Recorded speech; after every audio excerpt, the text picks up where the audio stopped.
চট্টগ্রাম মহানগর কৃষক লীগের যুগ্ম সাধারণ সম্পাদক ও কর্ণফুলী উপজেলা আওয়ামী লীগ নেতা মোহাম্মদ মাহবুবুল আলমকে প্রাণনাশের হুমকির অভিযোগ উঠেছে নগর স্বেচ্ছাসেবক লীগের সাধারণ সম্পাদক আজিজুর রহমান আজিজের বিরুদ্ধে।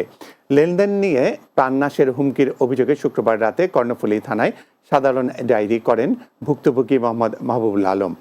অভিযোগে বলা হয়, গত 4 জুলাই মোহাম্মদ আজিজুর রহমান পাওনার টাকা চাওয়ার এক পর্যায়ে হোয়াটসঅ্যাপে মেসেজ করে মাহবুবকে প্রাণে মেরে ফেলার হুমকি দেন আজিজুর। কর্ণফুলী থানার ওসি মোহাম্মদ জহির হোসেন জানান, তদন্ত করে পরে ব্যবস্থা নেওয়া হবে। মুহররমকে সাধারণ ছুটি এবং জাতীয়ভাবে হিজরি নববর্ষের উদযাপনের দাবিতে চট্টগ্রাম প্রেস ক্লাবে এস রহমান হলে সংবাদ সম্মেলন করেন হিজরি নববর্ষ উদযাপন পরিষদ।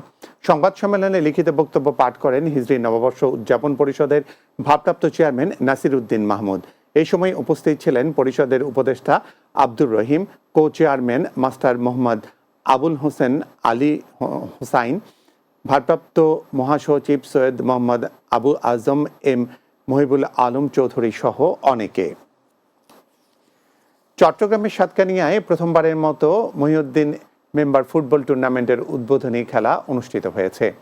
সাতকানিয়া ইউনিয়নের আছাড়তলী ছোট হাতিয়া মাঠ প্রাঙ্গণে স্থানীয় ইউপি সদস্য মোহাম্মদ মহিউদ্দিন মেম্বারের সভাপতিত্বে খেলায় প্রধান অতিথি ছিলেন সাতকানিয়া ইউপি চেয়ারম্যান জসিম উদ্দিন। এই সময় উপস্থিত ছিলেন সাতকানিয়া উপজেলা যুবলীগ নেতা ওমর ফারুক ভুট্টো, ইউনিয়ন যুবলীগের যুগ্ম সাধারণ সম্পাদক ফখরুল ইসলাম সহ অনেকে।